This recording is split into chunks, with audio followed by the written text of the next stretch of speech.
کوئی بھلی بات معلوم ہے کہ نہیں؟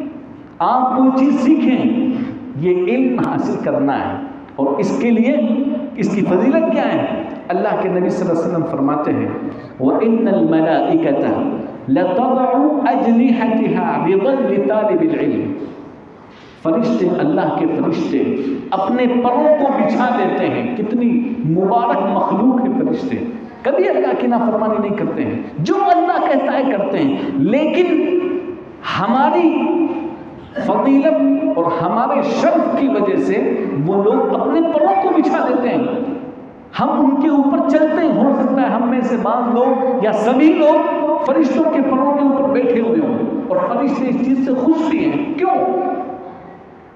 انہیں یہ فخر محسوس ہوا ہے کہ ہم طالب علموں کو اٹھائے ہوئے ہیں، ہم ان کے ساتھ بیٹھے ہوئے ہیں۔ کتنے فخر کی بات ہے اور کتنے شرف کی بات ہے، کتنی بڑی فضیلت کی بات ہے ایک اس آدمی کے لیے جو علم حاصل کرنے کے لیے بیٹھتا ہے، علم حاصل کرنے کے لیے کوشش کرتا ہے۔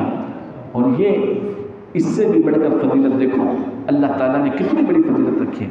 وَإِنَّ اللَّهَ وَمَلَائِكَتَهُ لَيُصَلُّونَ، اللہ اور اس کے فرشتے، یہی نہیں، وَأَهْلَ السَّمَاوَاتِ وَأَهْلَ الْأَرْضِ، زمین والے، آسمان والے، حَتَّى النَّمْلَةُ فِي جُحْرِهَا، حتیٰ کہ چونٹی اپنے بل کے اندر، وَالْحِيتَانُ فِي الْمَاءِ، بڑی بڑی مچھلیاں اپنے سمندر کے اندر دعا کرتے ہیں۔ کس کے لیے؟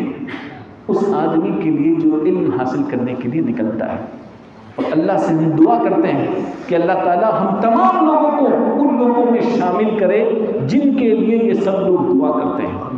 بڑی فضیلت کی بات ہے اللہ کے بندو، بڑی ہی فضیلت کی بات ہے۔ اللہ کے نبی صلی اللہ علیہ وسلم ایک دوسری حدیث کے اندر ارشاد فرماتے ہیں العلماء ورثۃ الانبیاء، ان العلماء ورثۃ الانبیاء، یقیناً نبی چلے گئے اس دنیا سے، مال چھوڑ کے نہیں گئے، ان کے پاس مال نہیں تھا کیونکہ انہوں نے مال کمانے کے لیے کوشش نہیں کی، وہ علم چھوڑ کر کے گئے، وہ یہ قرآن چھوڑ کر کے گئے، وہ یہ حدیثیں چھوڑ کر کے گئے، اپنی سنتیں چھوڑ کر کے گئے۔ العلماء ورثۃ الانبیاء، جو دین کا علم حاصل کرتے ہیں حقیقت میں وہ نبیوں کے وارث ہیں۔ آپ جانتے ہیں کوئی آدمی مر جاتا ہے، اس کا سب سے زیادہ قریبی کون ہوتا ہے؟ کون ہوتا ہے؟ جو اس کا وارث بنتا ہے نا؟ جو اس کا وارث بنتا ہے وہ ان کا سب سے زیادہ قریبی ہوتا ہے۔ اور نبیوں کے سب سے زیادہ قریبی کون ہے؟ کون ہے بتاؤ؟ جو ان کے وارث بنتے ہیں۔ اور ان کا وارث کون بنتا ہے؟ جو علم کو حاصل کرتا ہے، جو علم کو حاصل کرتا ہے وہ ان کا وارث بنتا ہے۔ اس حدیث سے ہمیں یہ پتہ چلا کہ نبیوں کے سب سے زیادہ، سب سے بڑے وارث، سب سے قریبی لوگ اہل علم ہیں، جو علم کو سیکھتے ہیں اور دوسروں تک سکھاتے ہیں۔ ہم میں سب سے بہتر وہ آدمی ہیں، خیرکم من تعلم القرآن وعلمہ، سب سے بہترین علم قرآن کا علم ہے، سب سے بہترین سکھانا قرآن کا سکھانا ہے، اور سب سے بہترین سیکھنا قرآن کا سیکھنا ہے۔ میرے بھائیوں، بزرگوں اور دوستوں، ہم مسلمان ہیں، ہمارے سب سے بہترین کتاب کون سی ہے؟ سب سے پاکیزہ اور مقدس کتاب کون سی ہے؟ کون سی؟ قرآن ہے۔ یہ ہماری کتاب نہیں ہے بلکہ پوری دنیا والوں کے لیے یہ کتاب اللہ رب العالمین نے نازل کی ہے۔ ہم لوگ اس کتاب کو کتنی اہمیت دیتے ہیں اپنی اسکولوں کے اندر؟ آپ لوگ سوچیں آپ لوگ دیتے ہیں اہمیت؟ اگر خدا نہ خواستہ کسی کے دل میں ایمان ہے، کسی کے دل میں دین کے لیے تڑپ ہے، تو 1 گھنٹی وہ قرآن کے لیے رکھتا ہے، بس حدیث کا تو نمبر ہی نہیں آتا ہے۔ قرآن صرف ناظرہ تک ہم محدود ہیں، بس اس سے زیادہ نہیں ہے، بس دیکھ کے پڑھنا آ جائے۔ وہ بھی 90% لوگوں کو صحیح سے قرآن پڑھنا نہیں آتا ہے، جو پڑھانے والے لوگ ہیں ان کو بھی نہیں آتا، اللہ معاف کرے، الا ماشاء اللہ، بہت کم ایسے لوگ ہیں جن کو قرآن صحیح سے پڑھنا آتا ہے۔ اس کی تفسیر تو چھوڑیے، اس کا ترجمہ تو چھوڑیے، اس کا معنی اور مطلب تو چھوڑیے، کیا اللہ تعالیٰ نے قرآن اسی لیے نازل کیا ہے؟ یہ قرآن کے ساتھ اس کی بے عزتی ہے۔ آپ دنیا کی اچھی سے اچھی کتاب آپ اٹھائیں، آپ کو وہ سمجھ میں نہیں آتی ہے، آپ ایک صفحہ اس کا پڑھیں گے پھر سوچیں کیا ہے یہ، چھوڑو اس کو، ہٹاؤ اس کو، ہے یہ بات ہے نا، میرے سمجھ میں نہیں آتی ہے کیا لکھا ہوا ہے اس کے اندر، آپ اس کو ہٹائیں گے، ہے کہ نہیں؟ لیکن ہمارا قرآن کے ساتھ کیا رویہ ہے؟ دیکھیں آپ لوگ رمضان کے اندر ماشاءاللہ دیکھو، کوئی 5 قرآن، کوئی 3 قرآن، کوئی 2 قرآن، کوئی 1 قرآن، پوچھے اس سے تو نے کیا پڑھا ہے اس کے اندر؟ کچھ بتا دیجیے کیا پڑھا ہے۔ امام صاحب تراویح کے اندر پڑھاتے ہیں، پورا قرآن پڑھ جاتے ہیں، پیچھے والوں کو کچھ پتا نہیں ہے کہ کیا پڑھا گیا ہے، خود امام صاحب کو پتا نہیں ہے کہ کیا پڑھا گیا ہے۔ یہ ہماری حالت ہے اس قرآن کے ساتھ، اللہ کے بندوں۔ اسی لیے اللہ کے نبی صلی اللہ علیہ وسلم ہم لوگوں کی شکایت کریں گے اپنے رب کے سامنے، کہیں گے یا رب ان قومی اتخذوا هذا القرآن مہجورا، کہ اے ہمارے رب میری اس امت نے، ان مسلمانوں نے قرآن کو چھوڑ دیا تھا، قرآن کو چھوڑ دیا تھا۔ کیسے چھوڑ دیا تھا؟ اس کی تلاوت نہیں کرتے تھے، اس پر عمل نہیں کرتے تھے، اس کے ذریعے سے علاج نہیں کرتے تھے۔ جب فیصلے کی بات آتی تھی تو قرآن کو چھوڑ کر کے دوسروں کے فیصلے پر عمل کرتے تھے۔ جب عمل کی بات آتی تھی، سماج سوسائٹی کے قاعدے اور قانون آتے تھے تو قرآن کو چھوڑ دیتے تھے۔ سماج سوسائٹی کے جو بڑے لوگوں کے بنائے ہوئے رسم و رواج کے قانون تھے ان کو یہ لوگ اپناتے تھے، یعنی ہر فرد کے اندر یہ لوگ قرآن کو چھوڑے ہوئے تھے۔ یہ نبی ہم لوگوں کے تعلق سے کل شکایت کریں گے۔ اللہ کے بندوں، اللہ تعالیٰ نے آپ لوگوں کے لیے یہ اصولیں بنائی ہیں۔ مسلمانوں، اللہ نے ہمیں موقع دیا ہے، ہم ہوش کے ناخن لیں۔ ہم اگر دین کے تعلق سے، اس قرآن کے تعلق سے، اللہ کے تعلق سے، نبی کے تعلق سے اگر تھوڑا سا بھی ادب ہے، احترام ہے، ان کی عزت ہے، تو ہم اپنے ان اسکولوں کو دینی تعلیم سے آباد کریں، پہلے ان کو رکھیں، کیونکہ یہ سب چیزیں آخرت سے تعلق رکھتی ہیں، ہماری آخرت سنوارتی ہیں۔ میں یہ نہیں کہتا کہ تم لوگ انجینئر مت بناؤ، ڈاکٹر مت بناؤ، تم لوگ آرکیٹیکٹ مت بناؤ، بناؤ، سب کچھ بناؤ، لیکن ان سب کے بنانے کے چکر میں آپ دین کو مت چھوڑو، دین کو مت چھوڑو، قرآن کو مت چھوڑو، حدیث کو مت چھوڑو، یہ بھی سکھاؤ، بلکہ یہ پہلے رکھو۔ ہمارے اسلاف جو تھے ان کے یہاں پڑھائی کا کیا سسٹم تھا؟ وہ سب سے پہلے اپنے بچوں کو حفظ کرواتے تھے۔ سب سے پہلی جو تعلیم ہوتی تھی اسکول بھیجنے سے پہلے، اکثر علماء کے تعلق سے اگر آپ ان کی ہسٹری پڑھیں گے تو پائیں گے کہ انہوں نے اپنی ماں سے قرآن حفظ کر لیا، انہوں نے چاچا سے، انہوں نے دادا سے، انہوں نے باپ سے، انہوں نے اپنے ماموں سے، انہوں نے نانا سے، گھر ہی میں سب حفظ کر لیا۔ بعد میں وہ کسی مدرسے کی طرف جاتے تھے، بعد میں وہ کسی دوسرے اسکول کی طرف جاتے تھے، گھر ہی کے اندر وہ سب کچھ حفظ کر لیتے تھے۔ اللہ کے بندوں، اسی لیے حضرت عمر نے کہا تھا علموا اولادکم القرآن، تم اپنے بچوں کو قرآن سکھاؤ، فإنه يعلمهم كل شيء، قرآن تمہارے بچوں کو سب کچھ سکھا دے گا۔ تم اپنے بچوں کو قرآن سکھاؤ، قرآن تمہارے بچوں کو سب کچھ سکھا دے گا۔ کیوں؟ قرآن کے برکت کی وجہ سے۔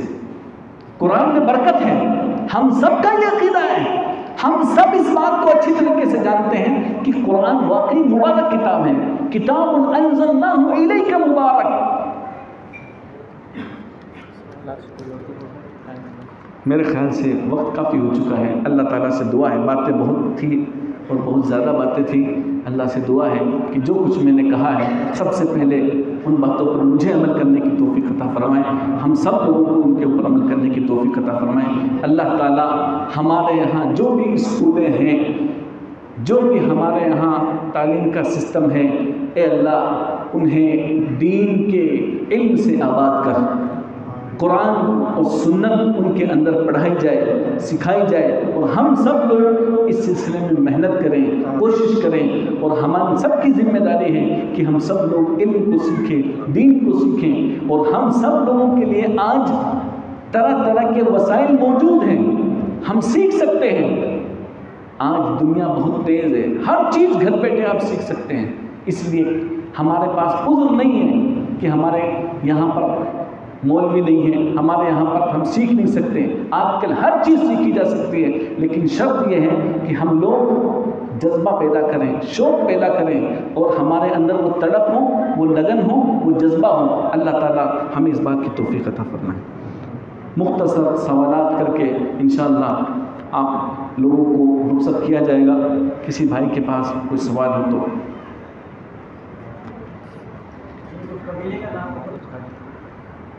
شنقیطی، شناقطہ بولتے ہیں اس کو۔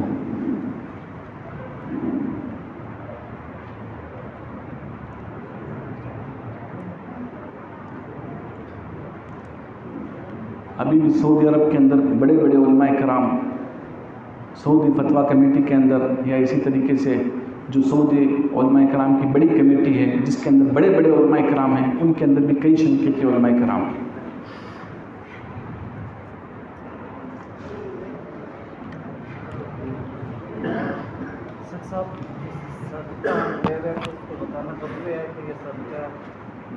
کل معروف صدقہ، اللہ کے نبی صلی اللہ علیہ وسلم کی حدیث ہے کہ ہر نیک کام صدقہ ہے۔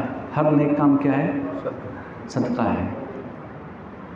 اماطۃ الاذی عن الطریق صدقہ، رستے سے تکلیف کو ہٹانا صدقہ ہے۔ ٹھیک ہے، آپ سب سے بہترین صدقہ کسی کو کھانا کھلانا ہے، سب سے بہترین صدقہ کسی کو پانی پلانا ہے، یہ چائے پلا رہے ہیں، یہ صدقے کا کام ہے۔ ہر نیکی یہ صدقہ ہے۔ کیا ہے؟ صدقہ۔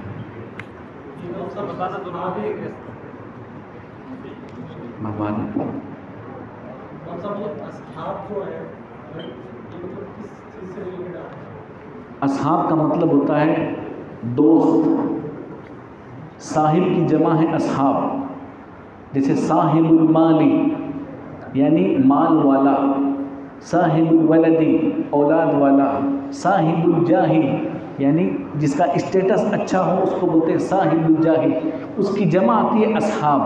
صاحب الحدیثی حدیث والا، اصحاب الحدیثی حدیث والے، اہل الحدیثی حدیث والے۔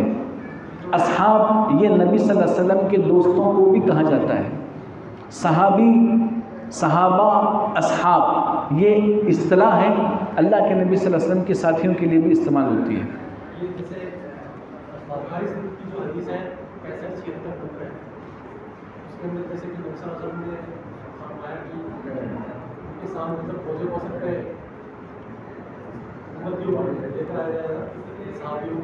آپ ہاں، اصحابی یعنی میرے ماننے والے، میرے نقش قدم پر چلنے والے یا مسلمان ہیں۔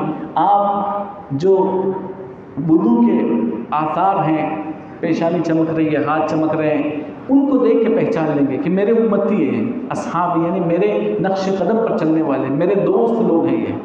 پھر آپ سے کہا جائے گا نہیں، سحقاً لمن غیر بعد، آپ نہیں جانتے کہ انہوں نے کیا کیا، ان کو ہٹاؤ ان کو۔ یہ اصحابی مطلب یہ وہ ہے جو ان کے صحابہ کرام نہیں، وہ بھی شامل ہے، وہ نہیں ہے ان کے اندر، وہ داخل نہیں ہے ان کے اندر۔ اس کے بارے میں بتائیے۔ یہ دیکھیے، یہ صحابہ کرام اس سے مراد نہیں ہے۔ کیوں؟ کیونکہ حدیث کا بعد والا جو ٹکڑا ہے نا، وہ کیا بتاتا ہے؟ لمن غیر بعدی۔ تو صحابہ کرام نے، یہ تمام لوگوں کا اس بات پر اتفاق ہے کہ انہوں نے کوئی دین میں نئی چیز ایجاد نہیں کی، اپنی طرف سے ثواب کی نیت سے انہوں نے کوئی دین میں نئی چیز ایجاد نہیں کی۔ اور جیسا کہ انہوں نے بتایا تھا، یہ منہج سلف ہے۔ کیا ہے؟ یہ منہج سلف ہے۔ رضی اللہ عنہم ورضوا عنہ، یہ کیا ہے؟ اللہ ان سے راضی ہو گیا، وہ اللہ سے راضی ہو گئے۔ اصحابی کالنجوم، صحابہ میرے ان کے مانند ہے، ستاروں کی مانند ہے۔ اصحابی کالنجوم صحابہ میرے ستاروں کی مانند ہیں. صحابہ کرام کی فضیلت کے تعلق سے بہت ساری آیتیں اور بہت ساری احادیث موجود ہیں. تو اصحابی سے مراد یہ میرے راستے پر چلنے والے لوگ ہیں یا میں مسلمان لوگ ہیں, مجھے ماننے والے لوگ ہیں. یہ بات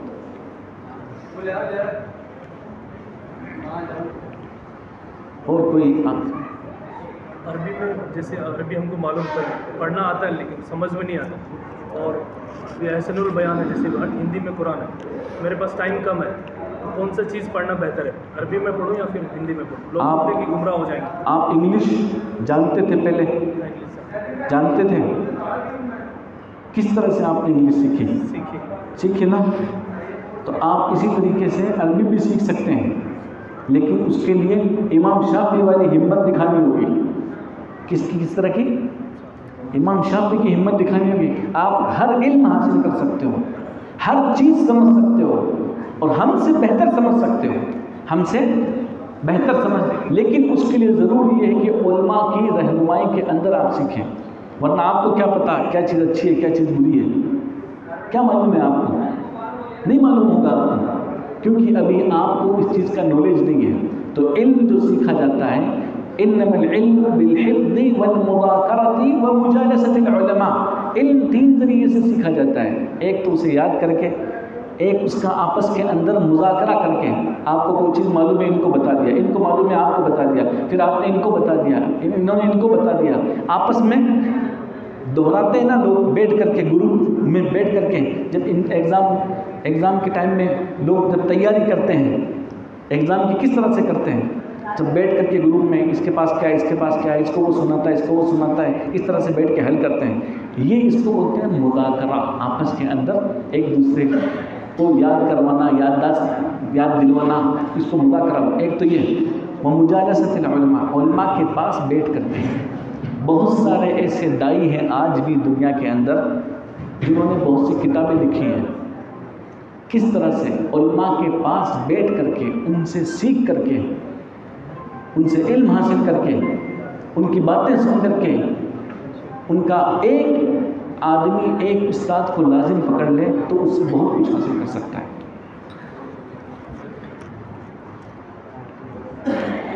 اکنامکس اور اکاؤنٹس کے تعلق کے ذریعے حاصل کرنا ہے, اور اس سے پہلے بھی آپ دیکھیں تو تجارت کے تعلق سے ہوتا ہے. شیئر مارکیٹ کا سوال کیا تھا, تو اکنامکس اور اکاؤنٹ کا علم حاصل کرنا ہے. پھر انہوں نے شیئر مارکیٹ کے لیے تو انہوں نے کہا تھا لگنی کو اس نے انویسٹ کرتی ہے. تو آج کل ہم دیکھتے ہیں کہ ہر کنٹری کا اسٹاک ایکسچینج ہے, اور جو لوگ تجارت کرتے ہیں وہ آواز بلند کرو, آواز تجارت کرتے ہیں وہ شیئر مارکیٹ میں ہر کنٹری کا اسٹاک ایکسچینج ہے. تو ہم اکنامکس یا اکاؤنٹ کا علم حاصل کریں گے تو اس میں انٹرسٹ بھی ہوگا, اور جو ہر کنٹری کا اسٹاک ایکسچینج ہے اس میں انٹرسٹ بھی ہے. تو ہم اس علم کی طرف جائیں یا نہیں جائیں, کیونکہ اس علم کی طرف اگر ہم نہیں جاتے ہیں تو اسٹاک ایکسچینج کوئی سی بھی اسلامک, سعودی عرب بھی اٹھا ہو تو وہ بھی لون پر دیتے ہیں, ان کا بھی اسٹاک مارکیٹ ہے, کوئی بھی اسلامک کنٹری اسٹاک ہوگی. تو اس علم کی طرف ہمیں جانا چاہیے یا نہیں جانا چاہیے؟ یہ سب اہل علم سے مشورے کے بعد اور ان سے جو ان کے ساتھ میں میٹنگ کے بعد آپ جو ان کی رہنمائی کے اندر آپ یہ سب کچھ کر سکتے ہیں. ان کے رہنمائی کے اندر وہ اگر کہتے ہیں آپ کو کہ یہ کام کر سکتے ہیں تو وہ کیجئے, کیونکہ سب چیزیں حرام نہیں ہوتی ہیں. ان سب چیزوں کے اندر بھی کچھ چیزیں حلال بھی ہوتی ہیں, تو جو چیزیں حلال ہو وہ آپ کیجئے. جس چیز کے اندر بتائیں کہ اس چیز کا علم حاصل مت کرو تو اس چیز کا علم حاصل مت کیجئے. ایک سوال ہے, تھوڑا سا برا لگے گا لیکن پھر بھی ہمارے سماج میں, خاص طور پر مسلمان سماج میں نے اسے دیکھا ہے, کوئی لڑکا اور کوئی لڑکی شادی سے پہلے مل جاتے ہیں, وہ لڑکی حاملہ ہو جاتی ہے مہینے کی, 2 مہینے کی, 1.5 مہینے کی, اور اس کے بعد میں دونوں گھر والے, لڑکی کے گھر والے اور لڑکے کے گھر والے مل کے ان کی شادی کر دیتے ہیں. تو یہ کہاں تک جائز ہے؟ وہ بچہ ہوگا اس کا کیا ہے؟ دیکھو, اس کی بنیاد حرام پہ بنیاد ہوئی ہے. اس کی پہلی بات تو یہ ہے کہ ان کا جو تعلق تھا وہ زنا تھا, اسلامی تعلق تو تھا نہیں, شرعی تعلق تھا نہیں. نکاح ہونے کے بعد میں شرعی تعلق بنتا ہے, تو وہ جو بچہ ہے وہ تو حرامی ہے, اس کی بنیاد حرام کے اوپر ہے. الخبیثات للخبیثین, خبیث عورتیں خبیث مردوں کے لیے ہیں, خبیث مرد خبیث عورتوں کے لیے ہیں. تو وہ بعد میں آپ نکاح کروائیں یا نہ کرائیں وہ ایک الگ چیز ہے, لیکن یہ جو بنیاد ہے اس وہ حرام بچہ ہے، حرامی کا بچہ ہے، وہ صحیح بچہ نہیں، گرچہ وہ بعد میں دوبارہ شرعی طور پر نکاح کرا کر کے ایک ساتھ رہنے لگ جائیں، لیکن وہ حرامی کا بچہ ہے۔ واللہ اعلم۔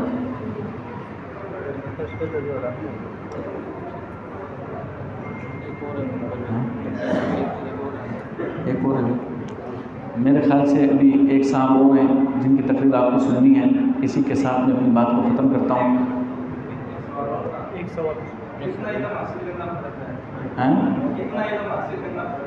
بھائی نے سوال کیا ہے کتنا علم حاصل کرنا فرض ہے؟ یہ بہت امپورٹنٹ سوال ہے، یاد رکھنا آپ لوگ، کتنا علم حاصل کرنا فرض ہے۔ دیکھیے، اس کی رہنمائی ہمارے اسلاف نے کی ہے۔ ہر انسان دین کا ہر مسئلہ حاصل نہیں کر سکتا، یہ ہم سب جانتے ہیں، ٹھیک ہے؟ اللہ تعالیٰ نے ہر انسان کو ذہنی اعتبار سے کسی کو مضبوط بنایا، کسی کو کمزور بنایا، کسی کو مڈل کلاس کا بنایا ہے نا۔ ہر انسان علم پورا حاصل نہیں کر سکتا ہے، کچھ علم ہے فرض عین جس کو ہر انسان کو حاصل کرنا ضروری ہے، کچھ علم ہے فرض کفایہ جسے کچھ لوگوں کو حاصل کرنا ضروری ہے، اگر نہیں کریں گے تو سب گنہگار ہوں گے۔ کچھ علم ہے نفلی علم جسے اگر حاصل کرتا ہے تو ٹھیک ہے، نہیں حاصل کرتا ہے تو کوئی نقصان نہیں ہے۔ سمجھ میں آیا یہ بات؟ تو جو علم حاصل کرنا ضروری ہے وہ کیا ہے؟ من ربک، کیا ہے؟ تمہارا رب کون ہے؟ یہ علم ہم سب کے لیے حاصل کرنا ضروری ہے۔ کیوں ضروری ہے؟ کیونکہ ہمیں اس کی عبادت کرنی ہے، اور اسی کے لیے ہم سب کو اللہ نے پیدا بھی کیا ہے۔ جب ہم اس کو جانیں گے نہیں تو ہم اس کی عبادت کیسے کریں گے؟ اب آپ اللہ کو جانتے ہی نہیں ہیں، پہچانتے ہی نہیں ہیں، تو نہ تو آپ اس سے محبت کریں گے۔ محبت کب کریں گے؟ جب آپ یہ جانیں گے کہ یار وہی مجھے دیتا ہے، وہی مجھے نوازتا ہے، وہ مجھے کھلاتا ہے، وہ مجھے پلاتا ہے، وہی بارش نازل کرتا ہے، وہی مجھے اولاد دے گا، وہی میں جب بیمار ہوگا تو مجھے شفا دے گا۔ جب آپ اس کے نیک ناموں کو جانیں گے، اس کے بارے میں پہچان حاصل کریں گے، تو آپ اس سے محبت کریں گے، آپ اس سے ڈریں گے بھی، گناہ نہیں کریں گے۔ دنیا کے اندر سب سے بڑی جو وجہ ہے انسان کے گناہوں میں پڑنے کی، وہ یہی ہے کہ وہ اپنے رب کو نہیں پہچانتا ہے۔ جس قدر، امام ابن قیم لکھتے ہیں، جس قدر بندہ اپنے رب کو پہچانتا ہے وہ اس کے قریب ہوتے جاتا ہے۔ جس قدر بندہ اپنے رب سے، رب کی معرفت اور اس کی پہچان حاصل نہیں کرتا ہے، وہ اس سے دور ہوتا چلا جاتا ہے، اور جب اس سے دور ہوتا جاتا ہے تو پھر وہ گناہوں میں پڑتا ہے۔ تو سب سے بڑا ذریعہ گناہوں سے بچنے کا کیا ہے؟ اللہ کی پہچان ہے۔ تو یہ علم حاصل کرنا بہت ضروری ہے، یہ علم حاصل کرنا بہت ضروری ہے۔ اللہ تعالیٰ نے ایک مسلمان ہونے کے لیے اخبرنی عن الاسلام، اسلام کیا ہے؟ ابھی آپ نے حدیث سنی تھی عبداللہ بھائی سے، اسلام کیا ہے؟ اسلام کی بنیاد 5 پلر کے اوپر ہے، ٹھیک ہے؟ توحید آپ کو جاننا ضروری ہے کہ توحید کیا ہے، یہ سب سے بڑا پلر ہے اسلام کا، اس کو جاننا ضروری ہے۔ آپ دیکھیں اس کی اپوزٹ کیا ہے؟ شرک ہے۔ جب تک کوئی چیز اس کے اپوزٹ کو ہم نہیں سمجھیں گے تب تک اس چیز کو نہیں سمجھ سکتے ہیں۔ جیسے مثال دی تھی آپ کو، دن، آپ دن کو نہیں سمجھیں گے جب تک کہ رات نہ آئے، رات نہ آئے جب تک دن کو نہیں سمجھیں گے آپ کو۔ اسی طریقے سے شرک، توحید کو اس وقت تک نہیں سمجھیں گے جب تک کہ شرک کو نہ سمجھیں، شرک کو اس وقت تک نہیں سمجھیں گے جب تک کہ توحید کو نہ سمجھیں۔ یہ دونوں لازم مطلوب چیزیں ہیں۔ اسی لیے جہاں کہیں اللہ نے اپنی عبادت کا حکم دیا، شرک کی نفی کی، لا الہ الا اللہ، لا الہ، کوئی معبود نہیں ہے الا اللہ، سوائے اللہ کے۔ سمجھ میں آیا آپ کو؟ تو یہ بات ہے، جب تک آپ دونوں چیزوں کو نہیں سمجھیں گے اللہ کی پہچان نہیں کر سکتے۔ تو یہ توحید ضروری ہے، کلمہ توحید، یہ اس کا جاننا ضروری ہے۔ نماز جو کہ عبادتوں کے اندر سب سے اہم عبادت ہے، اس کا جاننا ضروری ہے۔ نماز کے کیا ارکان ہیں، کیا واجبات ہیں، کیا سنتیں ہیں، کیا نوافل ہیں، ہے کہ نہیں؟ ہمیں کیا پڑھنا چاہیے؟ فاتحہ سے شروع کرنی چاہیے، اللہ اکبر کہہ کے فاتحہ پڑھنا چاہیے، سلام پھیر کر کے اس کو ختم کرنا چاہیے۔ یہ ہر انسان کو حاصل کرنا ضروری ہے۔ اسی طریقے سے زکوٰۃ کا سسٹم ہے، جو چیزیں اس کے لیے ضروری ہے سیکھنا، اس سے ریلیٹڈ جو چیزیں ہیں وہ اس کو سیکھنا ضروری ہے۔ اچھے اخلاق اسے سیکھنا ضروری ہے۔ جو خطرناک قسم کے گناہ ہیں جو برباد کرنے والے ہیں، اس کو شرک کے علاوہ جو گناہ ہیں برباد کرنے والے ہیں وہ اسے جاننا ضروری ہے۔ جیسے کیا ہے شرک کے علاوہ؟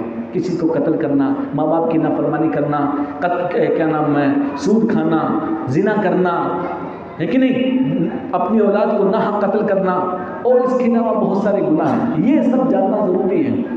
اگر پیسہ دیا ہے، حج کرنے جا رہے ہیں، حج سیکھنا ضروری ہے. رمضان کا روزہ فرض ہے تمہارے اوپر، روزے کے احکامات ہلکے پھلکے سیکھنا ضروری ہے. سمجھ میں آیا؟ قرآن جتنا ضروری ہے. ابھی ایک ہفتہ پہلے ان کے یہاں درس ہوا تھا. عام مسلمانوں کے لیے جو امپورٹنٹ سبق ہیں کیا ہیں، شیخ ابن باز نے ایک پوری کتاب لکھی ہے، چھوٹی سی کتاب ہے. وہ آپ پڑھیں گے تو آپ کو پتہ چلے گا ایک مسلمان کو کیا سیکھنا ضروری ہے. آپ شاید وہاں تھے نہیں، ورنہ آپ کو معلوم ہوتا. یہ بنیادی چیزیں آپ کو بتایا ہوں میں. وصلی اللہ علیہ نبینا محمد وعلی آلہ وصحبہ اجمعین. الحمد للہ رب العالمین.